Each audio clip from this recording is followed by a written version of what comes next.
রাজস্ব ব্যবস্থাপনা নিয়ে আলোচনা শেষ নেই। বাংলাদেশের জন্মের 50 বছরের বেশি পেরোলেও কর ফাঁকির প্রবণতা কমেনি। কর্পোরেট ট্যাক্স আর ভ্যাট নিয়ে এখনও বিস্তর অভিযোগ আছে ব্যবসায়ীদের। অন্যদিকে অপেশাদারিত্বের অভিযোগে প্রায়শই গলদঘর্ম হতে হয় রাজস্ব কর্মকর্তাদের। তবে একটি বিষয়ে সবাই একমত, দেশের কর ব্যবস্থাপনা নিয়ে এখনও বিস্তর সম্ভাবনা আছে আমাদের। কিন্তু প্রশ্ন হচ্ছে, নতুন বাংলাদেশে কি তা সম্ভব হবে? সেই প্রশ্নের উত্তর দেওয়ার যথার্থ ব্যক্তি আজ আমাদের সাথে স্টুডিওতে আছেন। দর্শক, শুরুতে আপনাদেরকে আমন্ত্রণ জানাচ্ছি যমুনা টেলিভিশনের নিয়মিত আয়োজন 24 ঘন্টায়, প্রেজেন্টেড বাই হাতিল। আর যে অতিথির কথা বলছিলাম তিনি আমাদের সাথে এই মুহূর্তে আছেন। আমাদের আজকের বিষয় নতুন বাংলাদেশের রাজস্ব, এবং সেই বিষয়ে কথা বলার যে যথার্থ ব্যক্তির কথা বলছিলাম, আমাদের সাথে স্টুডিওতে আছেন অভ্যন্তরীণ সম্পদ বিভাগের সচিব ও জাতীয় রাজস্ব বোর্ডের চেয়ারম্যান মোহাম্মদ আব্দুর রহমান খান। স্যার, আপনাকে স্বাগত জানাচ্ছি আমাদের এই আয়োজনে। অনেক ধন্যবাদ। আমি একটা আক্ষেপ নিয়ে শুরু করবো কিনা জানি না, কিন্তু শব্দটা আমি আক্ষেপ ব্যবহার করবো। আমি নিশ্চিত আপনি যখন এই চেয়ারে বসে আছেন আপনারও এই আক্ষেপটা মাঝে মাঝে হয়। বাংলাদেশের এত বছর পেরিয়ে গেল, আমাদের জন্মের, আমাদের স্বাধীনতার, আমাদের বিজয়ের, কিন্তু এখনো আমাদের দেশের কর দিতে হবে এবং এটা যে একটা গুরুত্বপূর্ণ কাজ, এটা অনেকে অনুধাবন করেন না। এবং সেটার জন্য আপনাদের লক্ষ্যমাত্রা নিয়ে আপনাদেরকে বিপাকে পড়তে হয়। মানুষও তার দায়িত্ববোধটা বুঝতে পারে না। এটি কেন হলো স্যার? তার মানে কি আমরা এভাবে ধরে নিব যে আমরা আসলে রাজস্ব ব্যবস্থাপনার দিক থেকে বা রাজস্ব মানসিকতার দিক দিয়ে এখনো ম্যাচিউরড হইনি? দেখুন, এটা শুধু বাংলাদেশ না, পৃথিবীর সব দেশেই করদাতাগণ সবসময়ই চেষ্টা করেন কিছু কম ট্যাক্স দেওয়ার। এমন মনে করার কোনো কারণ নাই যে বাংলাদেশের মানুষ দায়িত্বশীল না বা ভদ্রচিত নন, এবং যাদেরকে আমরা মডেল হিসেবে মনে করি সে দেশের মানুষ খুব ভালো, সেই জন্য তারা কমপ্লাই করে। ব্যাপারটা তা না। ব্যাপারটা হচ্ছে আইনের প্রয়োগ। যে সকল দেশে অনেক বেশি ট্যাক্স জিডিপি রেশিও, যাদের অনেক পর্যাপ্ত পরিমাণে ট্যাক্স কালেকশন হয়, সেখানে যে আইনগুলো আছে সেগুলো যথাযথ প্রয়োগ হয়। আমাদের এখানে প্রয়োগের ক্ষেত্রে যথেষ্ট শিথিলতা আছে। সে কারণে মানুষ সুযোগ পেলে কম কর দেওয়ার চেষ্টা করে। এটা হচ্ছে মূল কারণ। আইন আছে, কারণ আছে, রুলস আছে, রেগুলেশন আছে, কিন্তু সেগুলো যথাযথ প্রয়োগের ক্ষেত্রে আমরা যথেষ্ট এফিশিয়েন্ট না, অথবা আমরা যথাযথভাবে প্রয়োগ করি না, অথবা করার সক্ষমতা নাই। এটাই হলো মূল কারণ। এটা মনে করার কোনো কারণ, সারা পৃথিবীর কিন্তু সব মানুষ একই রকম। আপনি যদি পৃথিবীর বিভিন্ন দেশের, এটা একটা ছোট্ট টেস্ট আছে, সাইকোলজিস্টরা, সোশ্যোলজিস্টরা করে। আপনি ছোট বাচ্চাদেরকে 5 কন্টিনেন্ট থেকে 5টা বাচ্চাকে একই বয়সের আপনি দেখেন, কিছু টেস্ট করেন। আপনি 5 জন বাচ্চার মধ্যে 2 জনের হাতে চকলেট দিলেন, আপনি দেখবেন যে ওটা নিয়ে কাড়াকাড়ি হচ্ছে। তার মানে এটা ইনহারেন্ট যে সবাই চাইবে আমার চকলেটটা লাগবে। এখানে কিন্তু এমন কোনো বলার কোনো কারণ নেই যে বাংলাদেশের শিশুটাই স্বার্থপর, সে চাচ্ছে, আর অন্য দেশের কোনো নাম ধরে বললাম না, সে স্যাক্রিফাইস করছে। ব্যাপার তা না। এটা মানুষের ইনহারেন্ট নেচার। মানুষকে যতক্ষণ পর্যন্ত বাধ্য করা না হবে আইন মানতে, ততক্ষণ পর্যন্ত সে চেষ্টা করবে ডেভিয়েট করার। উন্নত দেশগুলোর তাদের রুলস রেগুলেশন এগুলো যা কিছু আছে অক্ষরে অক্ষরে পালন করা হয় এবং বাধ্য করা হয়। যদি পালন না করা হয় তাহলে এর সিভিয়ার পানিশমেন্ট থাকে। সেটাই হলো মূল বিষয়, যে প্রয়োগটা অনেক কঠিন। আমাদের এখানে এই কালচারটা আমরা তৈরি করতে পারি নাই। আমরা যদি এই কালচারটা ধীরে ধীরে প্রয়োগ করতে পারি, তাহলে আমার মনে হয় যে এখানেও আপনি কমপ্লায়েন্ট দেখতে পাবেন। আমাদের এই কথা ঠিক না যে আমাদের দেশের মানুষের দেশপ্রেমের অভাব আছে। যে জাতি লক্ষ লক্ষ মানুষ শহীদ হয়েছে একটা পতাকার জন্য, যে জাতি আবার এই যে দ্বিতীয় আমাদের গণ অভ্যুত্থানে হাজার হাজার ছাত্র জনতা শহীদ হয়েছে, হাজার হাজার ছাত্র জনতা তাদের অঙ্গহানি করেছে, এত বড় স্যাক্রিফাইস করেছে, তারা কর দিবে না, ব্যাপারটা তা না। আমাদের সেই পরিবেশ তৈরি করতে হবে এবং সেই বাধ্যবাধকতা এবং কালচারটা তৈরি করতে হবে। একটা বিষয়, এটা বিভিন্ন সময় আমাদের ফিল্ড রিপোর্টিংয়ে যখন আমরা যাই তখনকার অভিজ্ঞতা, 3টা পার্সপেক্টিভ আপনাকে দিব। কেউ কেউ আমরা দেখি যে 3 নাম্বার আছে, কিন্তু তিনি এখন যেহেতু আয়কর রিটার্ন দেওয়ার সময় আসে সেজন্য এটাই তুলি, তারা 3 নাম্বারটা নিজের প্রয়োজনে নিয়েছেন কিন্তু তারা রিটার্নটা জমা দেন না বা তারা আয়করটা দেন না। আমরা দেখি যে যাদের কর দেওয়ার সামর্থ্য আছে, অনেক মানুষ, বিশেষ করে আমাদের প্রান্তিক পর্যায়ে, তাদের একটা বড় অংশ এখনও অপ্রাতিষ্ঠানিক খাতে আছে এবং সেই সংখ্যাটা কিন্তু নেহায়েত কম না। তৃতীয় পার্সপেক্টিভ হচ্ছে স্যার, যে অনেকে মনে করেন যে ট্যাক্স দিয়ে লাভ কি, আমাকে তো আর কোনো বাড়তি নাগরিক সুবিধা দেবে না।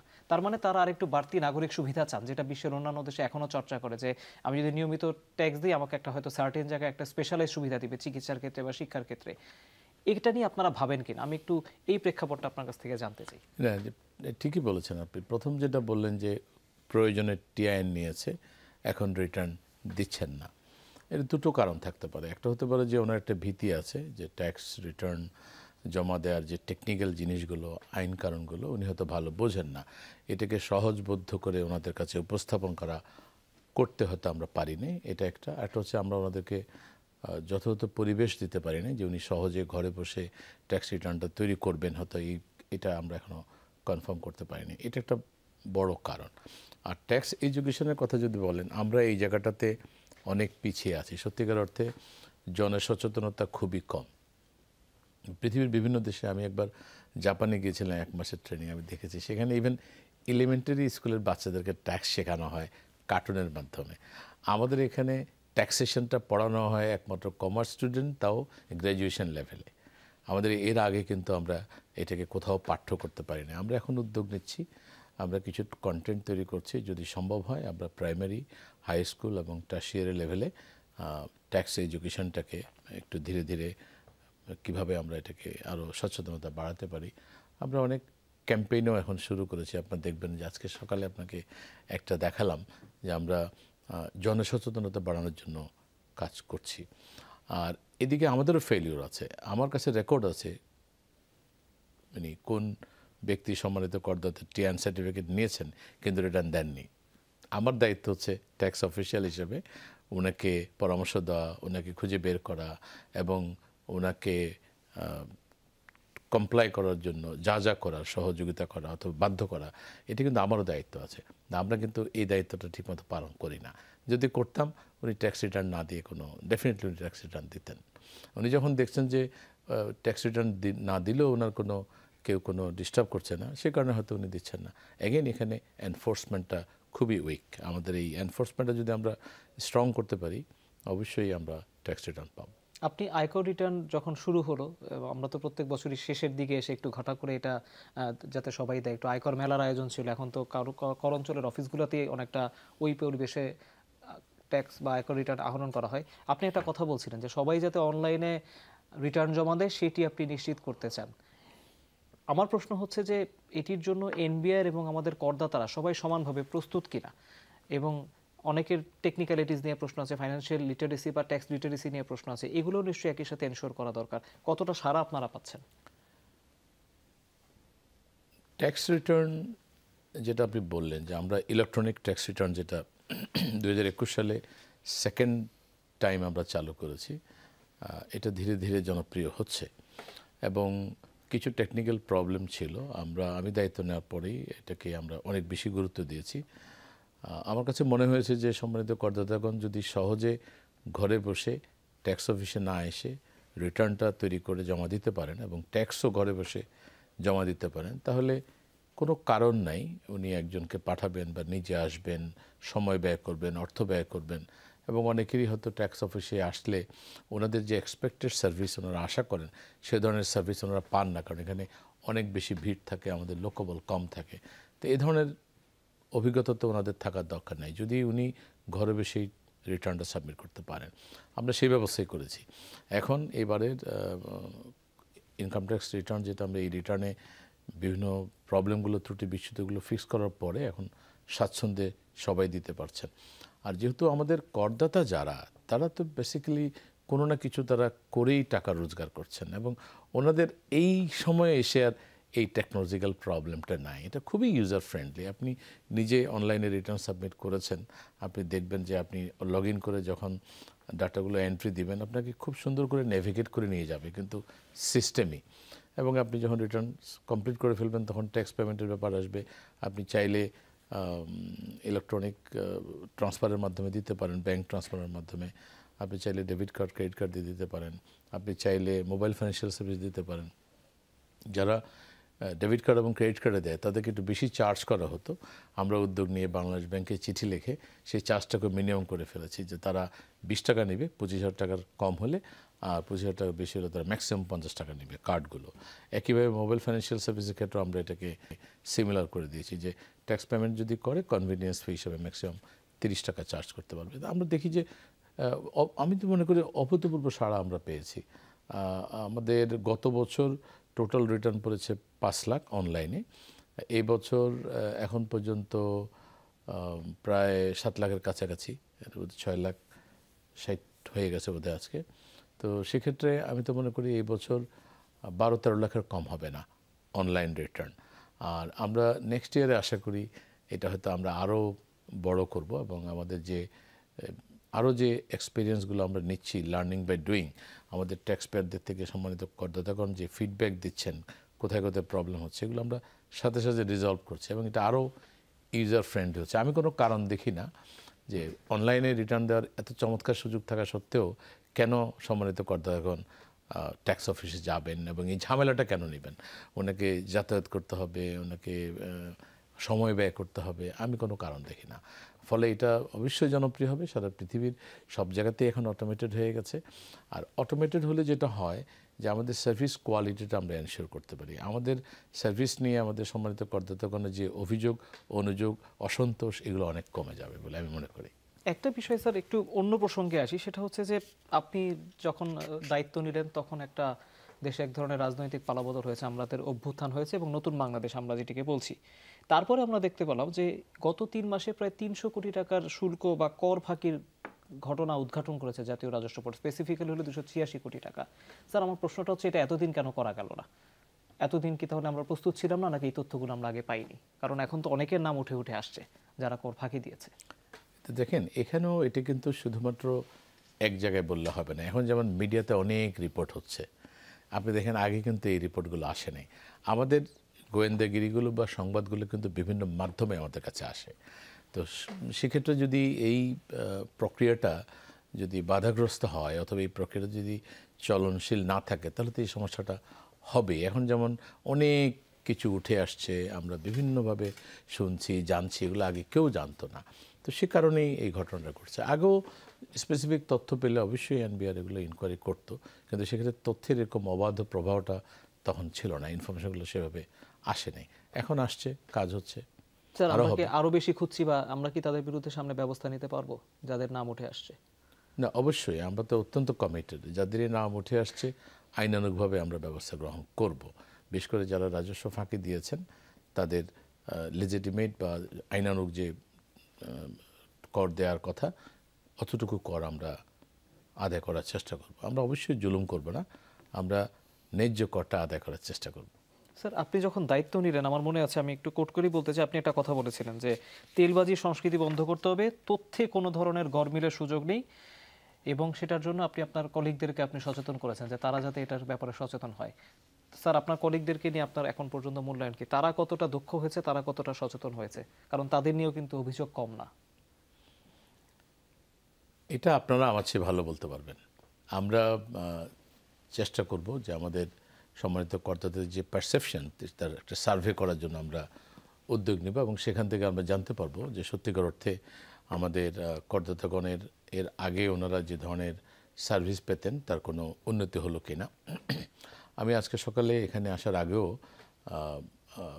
সকালে একটা জুম মিটিংয়ে আমি অংশ নিয়েছিলাম আমাদের ফিল্ডের ইনকাম ট্যাক্স অফিসারদের সাথে, এবং সেখানে প্রায় 700-র মতো কর্মকর্তারা এঙ্গেজ ছিলেন। গতকালকে 1000 জনের সাথে একসাথে বসেছি। আমি প্ল্যান করেছি যে প্রতিদিন সকাল 9:15টায় আমি কমিশনার এবং অফিসারদের সাথে বসবো, তাদের সমস্যাগুলো শুনবো, এবং আমাদের কি করণীয়, আমাদের কি প্রায়োরিটি, সে বিষয়ে দিক নির্দেশনা দিব। এবং এটা যদি আমরা নিয়মিত করতে পারি, আমরা যার যার অফিসে বসে, আমার মনে একটা ডিসিপ্লিন আসবে, তাদের মধ্যে একটা উৎসাহ উদ্দীপনা তৈরি হবে, ডেফিনেটলি একটা পজিটিভ ভাইব তৈরি হবে আমাদের, আমি মনে করি। এবং তারাও এই দেশের নাগরিক, তারাও বুঝতে পারছে যে এখন জনগণের চাওয়া পাওয়া কী। আমি নিশ্চিত যে তাদের মধ্যে একটা রিয়েলাইজেশন অবশ্যই আসবে। যাদের বিরুদ্ধে একদম সলিড অনিয়মের অভিযোগ পাওয়া যায় বা আপনি যে নিশ্চিত হয়ে গেছেন, তাদের বিরুদ্ধে আসলে বিভাগীয় কোনো ব্যবস্থা কি নেওয়া হচ্ছে? হ্যাঁ, অবশ্যই আমরা প্রতিনিয়ত ব্যবস্থা নিচ্ছি। এই বিষয়েও আমি সম্প্রতি একজন বেশ আলোচিতও ছিল, আপনাদের একজন কলিগ, যিনি পরবর্তীতে তার নাম গণমাধ্যম অনেক এসেছে। জি জি জি, না আমরা সেগুলো করছি, এবং প্রতিনিয়ত আসলে আমরা বিভিন্ন ব্যবস্থা নিচ্ছি, কিন্তু সেগুলো সেইভাবে প্রচার হচ্ছে না। আমরা একটা উদ্যোগ নিচ্ছি, এগুলোকে আমরা ডিজিটালি রেকর্ডে রাখবো এবং আমরা এগুলো প্রকাশ করব আমাদের ওয়েবসাইটে, এবং মিডিয়ারাও জানতে পারবে যে আমরা কতগুলো কেসে ব্যবস্থা নিয়েছি, কী ধরনের ব্যবস্থা নিয়েছি। এই তথ্যপত্রগুলো আমাদের পাবলিকলি অ্যাভেলেবল করতে চাই আমরা। এটা যদি আমরা করি, আমার ধারণা যে এগুলো আস্তে আস্তে একটু নিয়ন্ত্রণের মধ্যে চলে আসবে। আমরা ব্যবসা বাণিজ্যের যে পরিবেশ সেখানে আসলে কর ব্যবস্থা কতটা ভূমিকা রাখতে পারে সেই বিষয়ে আরেকটু আলোচনা করবো। একটি বিরতি নিচ্ছি, বিরতির পর দর্শক 24 ঘন্টার একটি বিরতি নিচ্ছি, ফিরছি একটু পর, আমাদের সাথেই থাকুন। দর্শক আবারও স্বাগত, আপনারা দেখছেন 24 ঘন্টা প্রেজেন্টেড বাই হাতিল। আমাদের সাথে স্টুডিওতে আছেন অভ্যন্তরীণ সম্পদ বিভাগের সচিব ও জাতীয় রাজস্ব বোর্ডের চেয়ারম্যান মোহাম্মদ আব্দুর রহমান খান FCMA। আমরা আলোচনা করছিলাম ব্যবসা বাণিজ্যের কথা বলছিলাম, একটু ব্যবসায়ীদের অভিযোগের কথা বলি। তারা দাবি করেন বাংলাদেশের কর্পোরেট করের হার এখনো অনেক বেশি এবং FBCCI থেকে শুরু করে চেম্বার অফ কমার্স যেখানেই আমরা যাই না কেন রাজস্ব বোর্ডের ক্ষেত্রে তাদের অভিযোগ সবচেয়ে বেশি। এবং একটা কথা তারা সবসময় বলেন, তারা হয়রানির শিকার হন। এবং আমরা তো এমন ঘটনাও দেখেছি যে দেশের ব্যবসায়ীরা ভ্যাট কমানোর দাবিতে রাস্তায়ও নেমেছিলেন, এমন অভিজ্ঞতা আমাদের হয়েছে। ব্যবসায়ীদের সাথে রাজস্ব বোর্ডের দূরত্ব কি আসলে আছে, নাকি যেটা বলা হয় তা আসলে সেটা ততটা না, নাকি এমন এমন ঘটনা ঘটে যেগুলো আসলে খুব ছোট, যেগুলো ইগনোরেবল? না, এটা তো ধরেন কিছু বিষয়তে আছেই আমাদের ব্যবসায়ীদের যে অভিযোগ, বিশেষ করে আপনি কর্পোরেট ট্যাক্স রেট নিয়ে যেটা বললেন, আপনি যদি গত 10 বছরের তথ্য দেখেন, আমাদের কিন্তু ক্রমান্বয়ে কর্পোরেট ট্যাক্স রেটের হার কমানো হয়েছে এবং এটা যথেষ্ট কম্পিটিটেবল আমাদের আশেপাশের দেশগুলোর সাথে। আর যেটা বললেন যে ব্যবসায়ীগণ আমাদের অভিযোগ করেন অনেক বিষয়, এগুলো অনেকাংশে সত্য এবং এগুলো দূর করা এখন আমাদের জন্য বড় চ্যালেঞ্জ। ব্যবসায়ীরা সত্যিকার অর্থে ওনারা কিন্তু অনেক রিস্ক নেন এবং ওনারা এই রিস্ক নিয়ে নিজের পুঁজি, ব্যাংক থেকে ঋণ নিয়ে পুঁজি, সেগুলো বিনিয়োগ করেন এবং এমপ্লয়মেন্ট জেনারেট করেন। আমাদের ধরেন সরকার মাত্র 15 লক্ষ মানুষকে চাকরি দিয়েছে, আর যে এরকম 10-11 কোটি মানুষ কাজ করছে, এটা সবাই কিন্তু প্রাইভেট সেক্টর এবং ব্যবসায়ীরাই কিন্তু এমপ্লয়মেন্ট জেনারেট করেছে। সুতরাং তাদেরকে একটা সুন্দর ব্যবসায়িক পরিবেশ দেওয়া এবং ন্যায়সঙ্গতভাবে তাদের থেকে ট্যাক্স আদায় করা, তারা যাতে কোনো জুলুম নির্যাতনের শিকার না হয়, যখনই তারা সরকারি অফিসে কোনো সার্ভিসের জন্য আসবেন সেটা যাতে ওনারা সম্পূর্ণ ঝঞ্ঝাট মুক্তভাবে দ্রুততম সময়ের মধ্যে হাসি মুখে যেন তারা পান, এটা তাদের অধিকার আমি মনে করি। এবং তাদেরকে যদি আমরা এটা এনশিওর করতে না পারি তাহলে আমাদের যে বিজনেস গ্রো করবে না, বিজনেস গ্রো না করলে আমার রেভিনিউ বাড়বে না এবং আমাদের দেশের যে সাস্টেনেবল ডেভেলপমেন্ট সেটাও হবে না। সেক্ষেত্রে এই জায়গাটাতে আমাদের কাজ করার অনেক কিছু আছে। আমি রেভিনিউর আমাদের যে কলিগরা আছে তাদেরকে সব সময় বলি যে আমাদের রোল হচ্ছে ন্যায়সঙ্গত কর আদায় করা এবং এইখানে আমরা যদি ব্যবসায়ীদের প্রতি সিম্প্যাথেটিক না হই, আমরা যদি এমনভাবে ট্যাক্স আরোপ করি যে একজন ব্যবসায়ী হয়তো ত্রুটি বিচ্যুতি কিছু ছিল কিন্তু এখন তাকে এত বেশি পরিমাণ চার্জ করলাম যে তার ব্যবসা বন্ধ করা ছাড়া কোনো উপায় নাই, এটা কিন্তু কর আহরণের মৌলিক নীতির পরিপন্থী। আমাদের এই উপমহাদেশের একজন বিখ্যাত দার্শনিক অর্থনীতিবিদ চাণক্য বলেছিলেন যে রেভিনিউ এমনভাবে আর্ন করতে হবে যাতে করদাতাগণ কোনোভাবেই ক্ষতিগ্রস্ত না হন। এবং একটা উদাহরণ দিয়েছেন এরকম, মৌমাছি যেভাবে ফুল থেকে মধু আহরণ করে, একটু একটু করে মধু ফুলে জমবে, মৌমাছি করে টুক করে নিয়ে চলে আসবে, এনে তার মোচাকে জমাবে।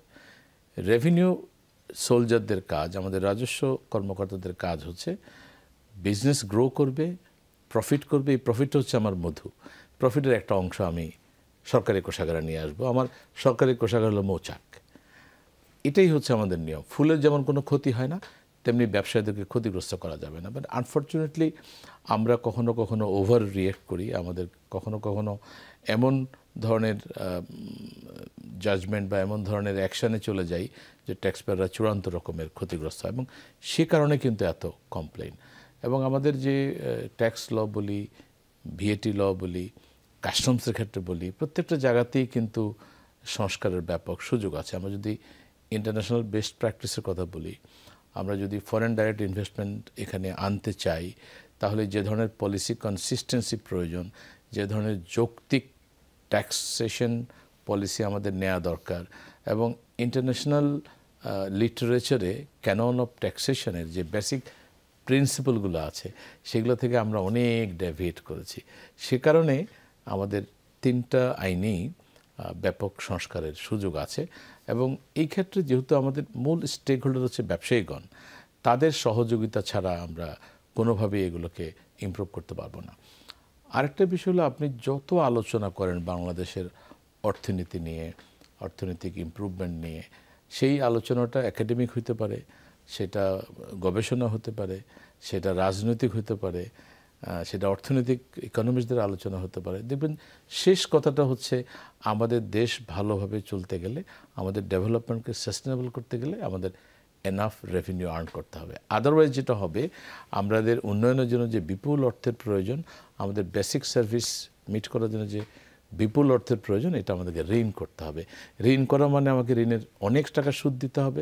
ঋণ করা মানে হচ্ছে আমি এই ঋণটা নেক্সট জেনারেশনের উপর চাপিয়ে দিচ্ছি, তাদেরকে এই ঋণটা পরিশোধ করতে হবে।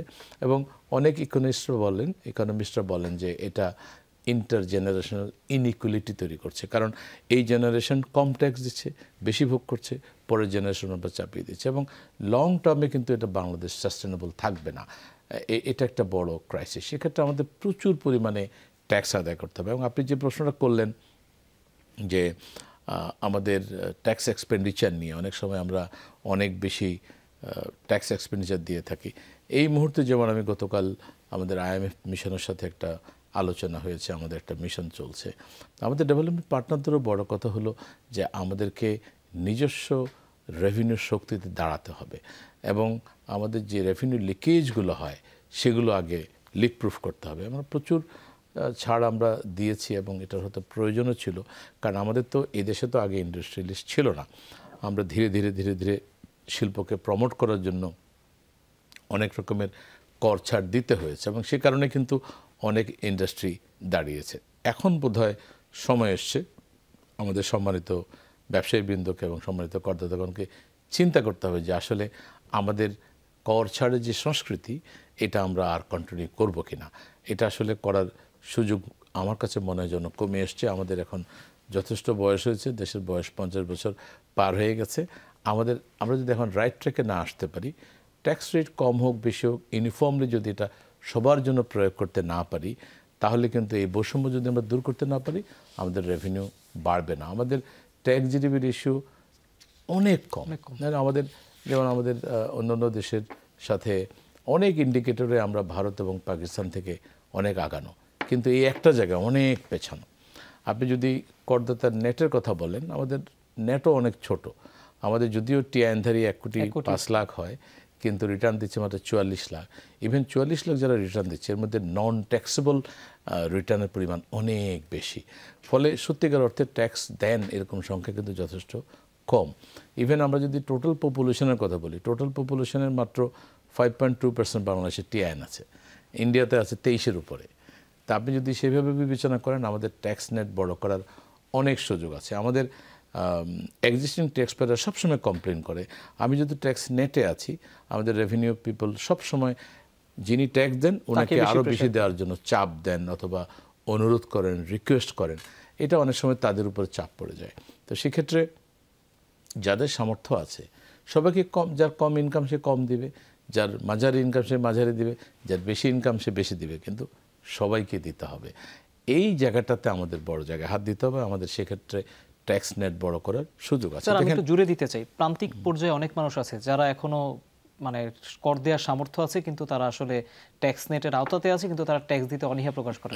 প্রান্তিক পর্যায়ের কথা বলছি, যারা আসলে কোনো প্রাতিষ্ঠানিক খাতে নাই, তাদেরকে আসলে আরেকটু মানে এই সিস্টেম আনার জন্য কি আপনাদের আরো কঠোর হওয়া দরকার, নাকি এনকারেজ করা দরকার? আপনারা কোনটা? না, আমার মনে হয় আমাদের যেতে হবে ফিল্ডের, আমাদের যারা ফিল্ড অফিসার তাদেরকে মুভ করতে হবে, ফিজিক্যালি তাদেরকে যেতে হবে, তাদেরকে সচেতন করতে হবে। দেখেন, আমরা একটা পরিবারে কি হয়, ধরেন আপনি জয়েন্ট ফ্যামিলিতে যদি থাকেন, 3 ভাই যদি রোজগার করেন এবং ফ্যামিলি চালানোর জন্য যদি 3 ভাই সাধ্যমতো কন্ট্রিবিউট না করেন, তাহলে কিন্তু পরিবারে ঝগড়া লেগে যায় এবং ওই পরিবার কিন্তু একসঙ্গে থাকতে পারে না।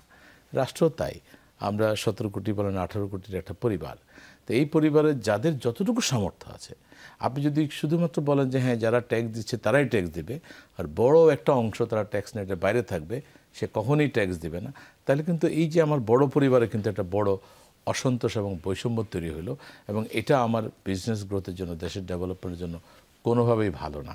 আমি আমার ইনভেস্টরদেরকে অ্যাট্রাক্ট করতে পারবো না, ফরেন ইনভেস্টরকে অ্যাট্রাক্ট করতে পারবো না যদি আমার নিজস্ব এই রেভিনিউতে আমরা করতে না পারি। স্যার আপনি কর ছাড়ের কথা বলছিলেন, আমি একটু দেখলাম যে গড়ে দেশে বছরে প্রায় 1,25,813 কোটি টাকার আয়কর ছাড় দেওয়া হয়। এর মধ্যে প্রতিষ্ঠান আছে 85,000 কোটি টাকার আর ব্যক্তি পর্যায়ে 40,000 কোটি টাকার। আমার প্রশ্নটা খুব সোজা সাপটা, এই কর ছাড়ের সুফলকে আমরা আসলেই পাই? এক, দ্বিতীয়ত হচ্ছে যারা এস্টাবলিশ অলরেডি খাত তাদেরকে আসলে কতটা কর ছাড় দেওয়া উচিত বলে আপনি মনে করেন? না, এই ব্যাপারে আমাদের সবাই মিলে একটা, আমার মনে হয় আমাদের জাতীয় ঐক্যের প্রয়োজন এখন, যে আমরা সত্যিকার অর্থে যেই কর ছাড়গুলো দিচ্ছি এটাকে ইকোনমিক্সের ভাষা বলে ট্যাক্স এক্সপেন্ডিচার, মানে এই ট্যাক্সটা যদি ছাড় না দিতাম তাহলে আমার ঋণ কমতো, আমার সুদ ব্যয় কমতো, আমি আরও ডেভেলপমেন্ট অ্যাক্টিভিটি করতে পারতাম, আমার ইকোনমিক গ্রোথ আরও বেশি হতো। তো সেই ক্ষেত্রে একেবারেই যে এটা উঠিয়ে দেওয়া যাবে তা না, কিন্তু যারা দীর্ঘদিন পেয়েছে, একটা পলিসি হলো আপনি যদি ধরেন একটা ইন্ডাস্ট্রিকে বলেন যে তোমার 10 বছর ট্যাক্স হলিডে, স্বাভাবিকভাবে আমরা আশা করব 11তম বছর থেকে সে ট্যাক্স দিবে। কিন্তু আমাদের এমন হয়েছে যে একবার ট্যাক্স হলিডে নেওয়ার পরে উনি আবার নানাভাবে সেই এসআরওকে আবার এক্সটেন্ড করতে হয়েছে, বারবার করতে হয়েছে। প্রত্যেকবারই হয়তো আমি 5 বছরের জন্য দিলাম, আবার 5, আবার 5, আবার 5, এটা এন্ডলেস হয়ে গেছে। এটা কিন্তু কোনো পলিসির মধ্যে পড়ে না। আপনি যখন প্রথম আপনাকে ট্যাক্স এক্সামশন দেওয়া হলো, বলা হলো ফার্স্ট 5 ইয়ার আপনাকে দাঁড়ানোর জন্য দিলাম, 6 ইয়ার থেকে ট্যাক্স নিলাম, তা আপনি পরে গিয়ে আবার সেটা প্রেশার দিলেন, আবার হয়ে গেল। এইগুলো বোধহয় আমাদের এখন বন্ধ করতে হবে। বিশেষ করে যারা একবার ট্যাক্স এক্সামশন পেয়ে গেছে বা একাধিকবার ট্যাক্স এক্সামশন পেয়ে গেছে, আমার মনে হয় সম্মানিত করদাতাগণের এখন বোঝা উচিত যে এখন আমাদের রেগুলার রেটে ট্যাক্স দেওয়া দরকার, এবং আমার মনে হয় সেদিকে আমাদের যেতে হবে। আমরা অলরেডি কিছু এসআরও বাতিল করার উদ্যোগ নিয়েছি।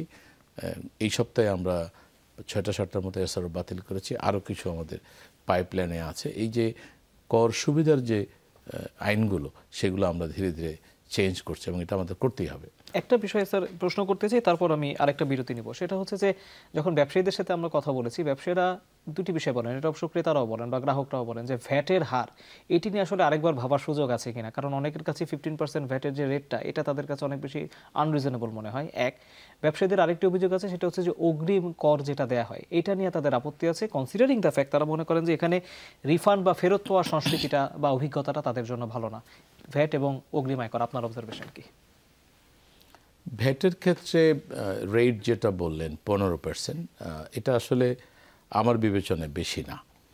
সমস্যাটা হয়ে যায় যে ভিএটির যে সিস্টেম, আমরা যখন 1991 সালে বাংলাদেশে ভিএটি ইন্ট্রোডিউস করি, তখন যে মৌলিক আইনটা ছিল, কনসেপ্ট ছিল এটা একটা অ্যাকাউন্টিং বেসড ট্যাক্স হবে, যিনি এটার নামই হলো ভ্যালু অ্যাডিশন। আপনি যদি একেবারে কৃষক পর্যায় থেকে শুরু করে ইন্ডাস্ট্রিয়াল র মেটেরিয়াল হিসেবে ব্যবহার হওয়ার পরে, প্রোডাকশন হওয়ার পরে, আবার হোলসেলারের বিক্রির পরে, রিটেল শেপে বিক্রি করার পরে, যে টোটাল যে ভ্যালু চেইন, এই ভ্যালু চেইনের প্রত্যেকটা পর্যায়ে যতটুকু অ্যাডিশন হবে তার উপর ট্যাক্স হবে। এবং ফর্মুলাটা ছিল যে 15% যদি ফাইনাল প্রোডাক্টে হয়, এবং প্রত্যেকটা লেভেলে আপনি ক্যালকুলেট করবেন 15%, কিন্তু আপনি যে এই প্রোডাক্টটা কিনলেন তখন যে ভ্যাটটা দিলেন সেটা বাদ যাবে। ফলে এটা কিন্তু 15% থাকে না। যেমন ধরেন ফাইনাল লেভেলে, ধরেন আপনার আমি তুলার কথাই বলি, আপনি তুলা কিনলেন 100 টাকার, তুলা থেকে আপনি সুতা করলেন 150 টাকার, এখানে ভ্যালুয়েশন হলো 50 টাকা। আপনার সুতা থেকে আপনি কাপড় করলেন, এটা হলো 200 টাকা, এখানে আরও 50 টাকা অ্যাডিশন হলো। কাপড় করার পরে এটাকে গার্মেন্টস করলেন, সেলাই করলেন, এটাকে এখন ড্রেস করলেন, সেখানে আরও 50 টাকা। তারপর আপনি এটাকে হোলসেল করলেন, সেখানে ধরেন আরও 20 টাকা। তারপর আপনি এটা রিটেল যখন কিনলেন, সেখানে হয়তো আরও 5 টাকা। এই বিভিন্ন জায়গায় কিন্তু এটা ভাগ হয়ে যাবে। আলটিমেটলি ট্যাক্স হবে 15%, কিন্তু 15%টা ভাগ হয়ে যাবে এই 5-6টা স্টেজে। যার ভ্যালুয়েশন বেশি সে হয়তো একটু বেশি দিবে, যেখানে ভ্যালুয়েশন কম সে খুবই কম দেবে। কোনো কোনো জায়গায় ইভেন লেস দেন 1% এটা হওয়ার কথা যখন আপনি অ্যাডজাস্ট করবেন। তো আনফর্চুনেটলি আমাদের এটা হয়ে ওঠে নাই নানা কারণে। এই জায়গাটাতে একটা বড় ব্যত্যয় আমাদের হয়েছে। আমরা যদি সব কিছুকে অটোমেট করতে পারি এবং আমাদের ট্রানজ্যাকশনগুলোকে যদি ডিজিটালাইজ করতে পারি, আমরা যদি ক্যাশলেস ইকোনমি করতে পারি, তখন কিন্তু এটা দেখবেন না, আর কেউ বলবে না যে আমার ভ্যাটের হার অনেক বেশি, যদি ঠিকমতো ইনপুট ক্রেডিটটা নিতে পারে। তা আমাদের অনেক ক্ষেত্রেই ইনপুট ক্রেডিট নিতে পারে না বলে ওনারা মনে করেন এটার বার্ডেনটা অনেক বেশি। আদারওয়াইজ ইভেন ইন্ডিয়াতে তাদের জিএসটিটা 2 পর্যায়ে আছে, স্টেট পর্যায়েও আছে এবং প্রভিন্স পর্যায়েও আছে, এবং দুটো মিলে কিন্তু অনেক বেশি। আর 15 টাকা বিশেষ করে ভিএটি যেটা আমরা দিই, ধরেন আমরা যে কথাটা আমি বলেছি যে দেশের মানুষ অকাতরে জীবন দিয়ে দিয়েছে, যে দেশের মানুষ অন্যের প্রয়োজনে, বন্ধুর প্রয়োজনে কিডনি দিয়ে দেয়, চোখ দিয়ে দেয়, নানাভাবে আর্থিক সহায়তা করে, তারা গভর্নমেন্ট এক্সচেকারে ট্যাক্স দিবে না, এটা আমি বিশ্বাস করি না। কিন্তু আমাদের এই বিষয়গুলো ওনাদেরকে বোঝাতে হবে। আর ভিএটি যে সিস্টেমটা, এটা তো আপনি যখন প্রোডাক্ট কিনেন ওর মধ্যেই দামটা থাকে, ফলে এটা আদায় করা সহজ। আপনি হয়তো 500 টাকা একটা রেস্টুরেন্টে খেলেন, তার সাথে যদি 75 টাকা ভিএটি আসে, এটি কিন্তু কেউ ইগনোর বা রাগ করার কথা না, এটা খুব একটা গায়ে লাগানোর কথা না। আপনি খরচের একটা অংশ গভর্নমেন্ট এক্সচেকারে দিলেন, কারণ এই দেশটা আমাদের, এই দেশটা চালানোর জন্য পুরো দায়িত্ব এবং তার অর্থের যোগান দায়িত্ব আমাদের সবার। এই ওনারশিপটা যদি আমরা নেই, তাহলে কিন্তু আমাদের কারোই মনে হবে না এটা আমাদের জন্য বার্ডেন, কারণ খুবই ছোট ছোট টাকা। দেখেন ওই যে আমরা বলি যে বিন্দু বিন্দু জল থেকে সিন্ধু হয়, এরকম 1 টাকা 2 টাকা করে প্রত্যেকটা জায়গায় যখন কনজিউমাররা ভ্যাট দিবেন, সেটা নিয়েই কিন্তু আমার লক্ষ কোটি টাকা তৈরি হয়ে যাবে। সে কারণেই বলছি যে আমাদের প্রত্যেকটা জায়গায় আমরা যদি এটা এনশিওর করতে পারি, তাহলে এটা সম্ভব। এটা খুব ছোট্ট করে এআইটি নিয়ে একটা কমেন্ট করবেন, আমাদের এআইটি অগ্রিম কর। এআইটি নিয়ে এটা সত্য যে পৃথিবীর অন্যান্য দেশে রেভিনিউ অ্যাডমিনিস্ট্রেশনের বড় কাজ হলো রিফান্ড প্রসেস করা, এবং আপনি যদি উন্নত দেশগুলোতে যান, রিটার্ন দেওয়ার সময় একটা উৎসব লেগে যায়। ট্যাক্স পেয়াররা রিটার্ন দেওয়ার জন্য অস্থির থাকে, কারণ রিটার্ন দিলে সে রিফান্ড পাবে। এবং ইন্টারেস্টিং হলো রিটার্ন দেওয়ার সাথে সাথে তার কিছু করা লাগে না, অটোমেটিক্যালি রিফান্ডটা প্রসেস হয়ে তার ব্যাঙ্ক অ্যাকাউন্টে চলে যায়। আনফর্চুনেটলি আমরা এখনও সেই কালচারটা তৈরি করতে পারিনি। এবং আপনি ঠিকই বলেছেন যে আমাদের রিফান্ড নিয়ে অনেক কমপ্লেইন আছে, এবং আমাদের বিশেষ করে এআইটিটা যেটা, সেটা রেশনাল না। এই কাজগুলো আমরা ঠিক করব, কিন্তু এই কাজগুলো যদি আমরা ঠিক করতে যাই, ইনকাম ট্যাক্স লতে যদি এই রিফর্মগুলো আনতে যাই, যে আমার এআইটি রেটটা কমানো এবং আমার প্রপারলি রিফান্ড দেওয়া, তাহলে আমার যে পরিমাণ আদায় কমবে আলটিমেটলি, এটাকে কাভার করার জন্য আমার ট্যাক্স এক্সপেন্ডিচারকে জিরো করে দিতে হবে। আমি যদি ট্যাক্স এক্সপেন্ডিচার জিরো করতে না পারি, তাহলে কিন্তু আমি ওই সংস্কার কিন্তু আনতে পারবো না, কারণ আমার আলটিমেটলি রেভিনিউ বাড়াতে হবে। যদি আমি রেভিনিউ না বাড়াই, তাহলে আমার যে ইকোনমিক প্রবলেম তৈরি হয়েছে, এখান থেকে আমার জাতি কিন্তু বের হতে পারবে না। সো এটা একটার সাথে একটা নির্ভরশীল। আমি এই মুহূর্তে যেখানে যাই, আমাদের সম্মানিত করদাতাগণ, ব্যবসায়ীগণ, গতকালও আমি একটা পলিসি এক্সচেঞ্জের সাথে একটা এক্সচেঞ্জ হয়েছে এরকম, এবং সেখানে আমি একই রিকোয়েস্ট করেছি যে এখন আপনাদের সহযোগিতা লাগবে, আপনারা এখন একমত হইতে হবে, আমাদের আর ট্যাক্স এক্সপেন্ডিচার নামক যে বৈষম্য, সেই বৈষম্য থেকে বের হয়ে আসতে হবে। যাই ট্যাক্স দেই না কেন, আমরা রেশনালি সবাই মিলে দিব, কেউ দিবে, কেউ দিবে না, কেউ এক্সাম্পটেড থাকবে, এখান থেকে আমাদের বের হতে হবে। এবং এগুলোর অনেক মিসইউজ হয়েছে। আপনি যেটা বললেন, যেমন ধরেন আমাদের মৎস্য খাতে ট্যাক্স এক্সাম্পশন ছিল দীর্ঘদিন, আমাদের পোলট্রি খাতে দীর্ঘদিন, আমাদের ডেইরি খাতে দীর্ঘদিন। অনেকেই কমপ্লেন করে যে যারা সত্যিকার অর্থে গ্রামেগঞ্জে এই কাজগুলো করে, তারা কিন্তু এগুলো জানেও না। কিন্তু এর বেনিফিট নিয়ে আমরা যারা ট্যাক্স পেয়ার, আমরা যারা বড় বড় ব্যবসা করি, কর্পোরেট হাউসের মালিক, তারা অন্য জায়গায় এটার অপব্যবহার করে তারা ট্যাক্স এক্সাম্পটেড ইনকাম অহেতুক বেশি দেখিয়ে কিন্তু আলটিমেটলি গভর্নমেন্টকে, বিশেষ করে ট্যাক্স টোটাল যে এনভায়রনমেন্ট, সেই এনভায়রনমেন্টটাকে তারা নষ্ট করেছে। তো এগুলো আমাদের এখন নতুন করে ভাবতে হবে। আমরা আরেকটি বিরতি নিব, বিরতির পর ফিরে এসে আমরা একটু কাস্টমস নিয়ে কথা বলবো, আমরা একটু আইনের সংস্কার নিয়ে একটু আপনার মতামত জানতে চাই। দর্শক 24 ঘন্টার আয়োজন চলছে, খুব দ্রুত ফিরবো আরেকটি বিরতির পর, আমাদের সাথেই থাকুন। দর্শক আবারও স্বাগত, আপনারা দেখছেন 24 ঘন্টা প্রেজেন্টেড বাই হাতির। আমাদের সাথে স্টুডিওতে আছেন মোহাম্মদ আব্দুর রহমান খান, জাতীয় রাজস্ব বোর্ডের চেয়ারম্যান এবং অভ্যন্তরীণ সম্পদ বিভাগের সচিব। আমরা কথা বলছিলাম যে একটু কাস্টমস নিয়ে কথা বলতে চাই। আপনার কাজের একটি বড় অংশ জুড়ে কাস্টমস আছে, এবং কাস্টমস নিয়ে ইদানিং বোধহয় স্যার আপনি একটু বেশি আলোচনা শুনতে পাচ্ছেন, কারণ যখন কাস্টমসের কার্যক্রম নিয়ে আলোচনা হয়, তখন আসলে অর্থ পাচারের প্রসঙ্গগুলো চলে আসে, যে কেন আমাদের দেশ থেকে আসলে এত অর্থ পাচার করা, আলোচিত পরিমাণ অর্থ পাচার করা, $বিলিয়ন পাচার করা সম্ভব হলো। সেখানে আসলে স্যার আপনি কাস্টমসের দুর্বলতা দেখেন কিনা, আন্ডার ভয়েসিং, ওভার ইনভয়েসিং, এগুলোকে সমাধানের জন্য আপনারা আলাদা কোনো উদ্যোগ নিচ্ছেন কিনা? আমাদের এক্সপোর্টার এবং ইম্পোর্টারকে মূলত ফ্যাসিলিটেট করি, এটা হচ্ছে আমাদের মূল কাজ। যদিও কাস্টমস থেকে একসময় আমাদের সবচেয়ে বেশি রেভিনিউ আসতো, এটা ধীরে ধীরে কমতে শুরু করেছে, এটা আরও কমবে। আমরা ওখানে ভূমিকা রাখি হচ্ছে ফ্যাসিলিটেটরের। ওয়াইড স্প্রেড যে ধারণা আছে যে কাস্টমসের মাধ্যমে অর্থ পাচার হয়, এর যে কিছুটা সত্যতা নাই তা না। আমাদের মধ্যে একটা প্রবণতা ছিল যে বেশি দামে যদি মালামাল ইম্পোর্ট হয় তাহলে আমরা এটা কাস্টমসে যদি বেশি ডিউটি পাবো, সে কারণে হয়তো এটাকে ইগনোর করার একটা চিন্তা ছিল। আমরা এখন আমাদের কাস্টমস অফিসিয়ালদেরকে বলেছি যে না, বাজার মূল্যের চেয়ে যদি বেশি দরে মাল ইম্পোর্ট হয় তাহলে এটাকে আরও বেশি সন্দেহের চোখে দেখতে হবে, কারণ এটা আমার দেশের জন্য আরও বেশি ক্ষতিকর। আমাদের যারা প্রবাসী ভাই বোনরা অক্লান্ত পরিশ্রম করে কিছু রেমিটেন্স পাঠায়, সেই রেমিটেন্সটা এইভাবে চলে যাবে ওভার ইনভেস্টিংয়ের মাধ্যমে, এটি কিন্তু দেশের জন্য অনেক বড় ক্ষতিকারক। তো এই বিষয়গুলো আমরা এখন দেখছি আরও ভালোভাবে।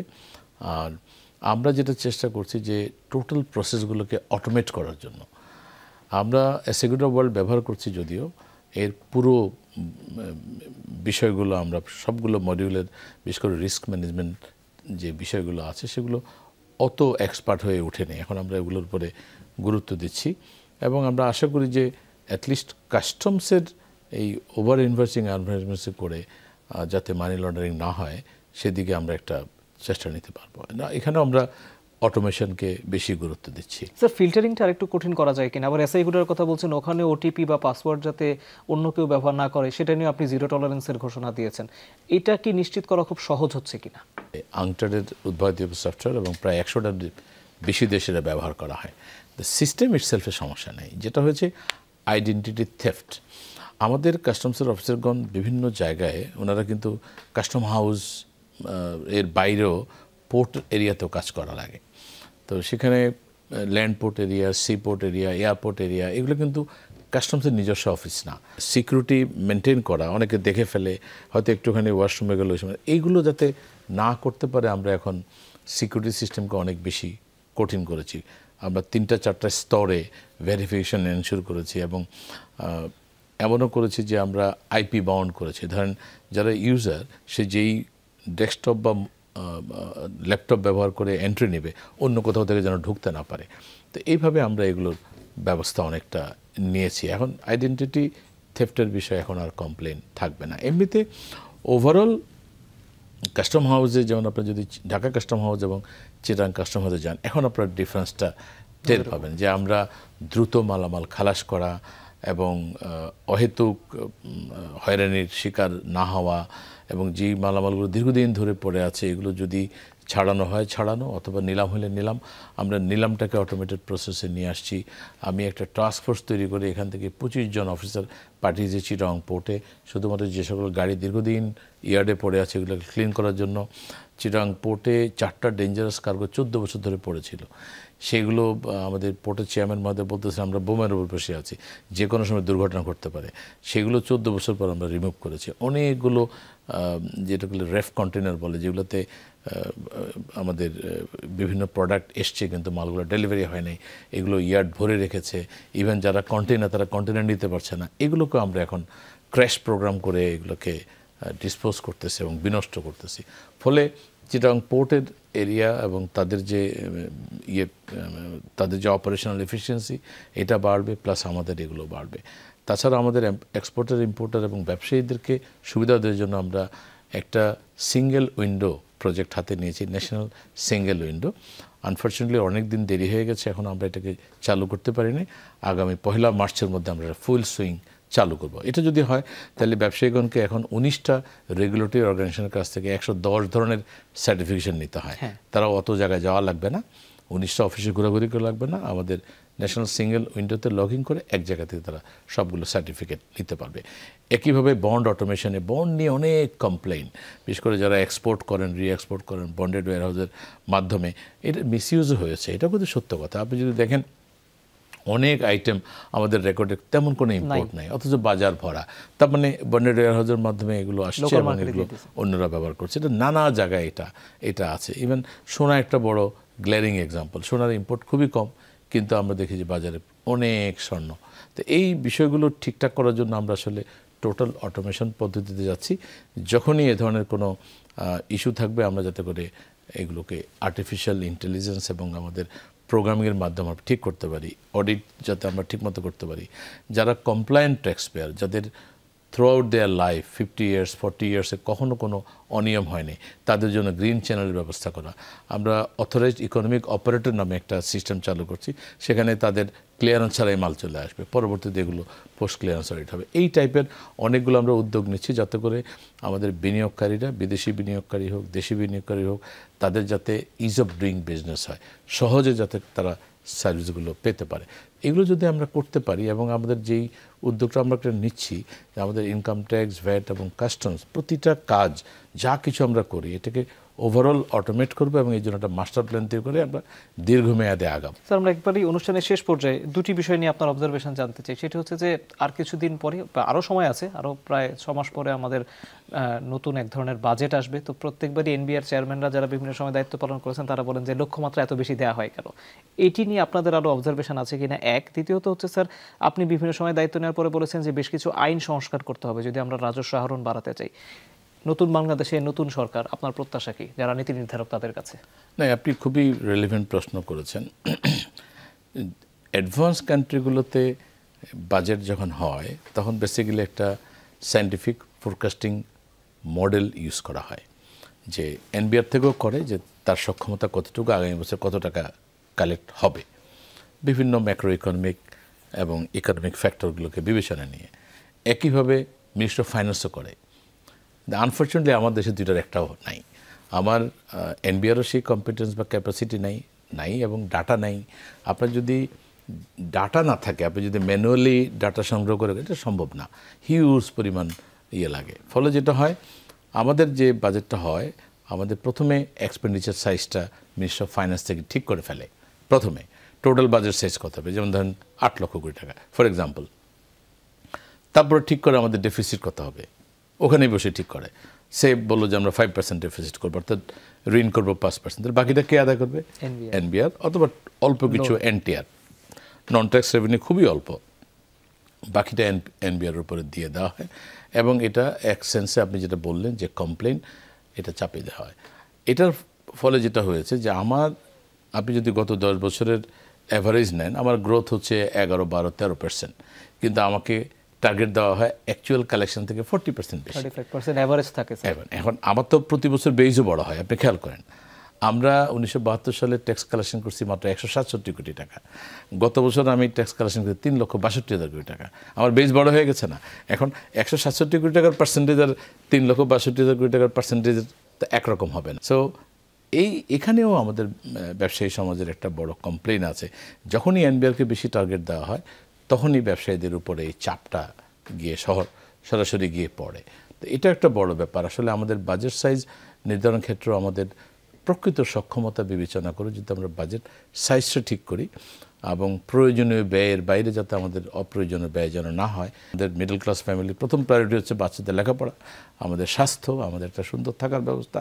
ঠিক তেমনি রাষ্ট্রেরও তাই, যে আমি কোন জায়গাটাতে আমার প্রায়োরিটি এরিয়া। আমরা যদি অপ্রয়োজনীয় জায়গায় খরচ করি, জনগণ তখন প্রশ্ন করবে, এত অ্যাম্বিশিয়াস বাজেট করে প্রতিবারই ফেল করবো কিনা। আমার সাথে IMF-এর সাথে কথা হয়েছে গতকাল, এবং তারা খুবই অ্যাম্বিশিয়াস টার্গেটের কথা বলেছে। তো তোমরা যেই টার্গেট আমাকে বলছো, বা আমার এই বছরের রিভাইজ বাজেটে অথবা নেক্সট ইয়ার বাজেটে যে টার্গেট দেওয়া হচ্ছে, it's very high and it will be very challenging. আমি যদি আইনগুলোকে সংস্কার করতে না পারি, কিছু আইন বাতিলও করতে হতে পারে, সেটা again it's a big call. এটা অনেক বড় পলিসি ডিসিশন। আমাদের সম্মানিত করদাতাগণ, ব্যবসায়ীগণ সবাইকে একসাথে হতে হবে। ইভেন পলিটিক্যাল কনসেনসাস প্রয়োজন হবে। আমরা দেশে নানা রকম প্রবলেম এখন ফেস করছি। আমরা আবার উইদাউট কনসালটেশন যদি নতুন করে কোনো কিছু করতে যাই, সেখানে আবার নতুন কোনো সমস্যা তৈরি হবে কিনা, এগুলো তো বিবেচনা রাখতে হবে। স্যার, আপনি আমাদের কাছে স্টুডিওতে এসে সময় দিয়েছেন, সেজন্য আপনাকে আবারও ধন্যবাদ। দর্শক, 24 ঘন্টার আয়োজন এখানেই শেষ করছি। এতক্ষণ ধরে যারা আয়োজন দেখেছেন সবাই ভালো থাকবেন। শুভরাত্রি।